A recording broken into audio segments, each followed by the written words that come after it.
వేప చెట్టుకి కూడా కళ్ళు వస్తుందా? ఇది నిజమేనా? హలో గాయ్స్, ఇవాళకి ఇంకా కాలేజ్ అయిపోయింది. అయిపోయిందంటే ఈ రోజుకి అయిపోయిందని అర్థం. మళ్ళీ రేపటి నుంచి మనకు కామనే. కాలేజ్ అయిపోయిన తర్వాత ఇంటికెళ్లే రూట్ లో వేప చెట్టుకి ఏదో నురగలా వస్తుందనేసి అన్నారు అనమాట. అది మేము వెళ్లే దారిలోనే ఉంది. చూద్దాం రా సరే అంటే ఇంకా మా పార్ట్నర్ కూడా వచ్చింది మాతో. ఇవాళ మా పార్ట్నర్, మా ఫ్రెండ్స్, మా జూనియర్ కలిసి మేమంతా కలిసి వెళ్ళాము చూడ్డానికని.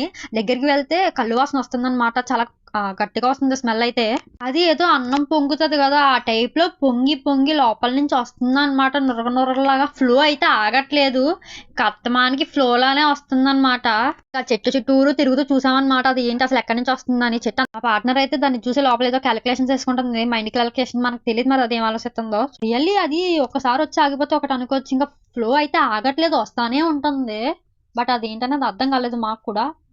ఇంట్రెస్టింగ్ థింగ్ ఏంటంటే ఆ ఒక్క చెట్టు చూడడానికి, అది ఆ నురగ ఫ్లో ఉంది కదా, దాన్ని చూడడానికి ఎంత మంది వస్తున్నారు అంటే మేము వెళ్ళిపోయిన తర్వాత ఒకరి తర్వాత వస్తానే ఉంటున్నారు. ఇంకా అది ఎంత వైరల్ అయిపోయింది, మరి ఇన్స్టాగ్రామ్ వైరల్ చేసేసింది మొత్తం. అయితే ఇంక ఇంటికి సైకిల్ తొక్కుంటా వెళ్ళిపోయామన్నమాట.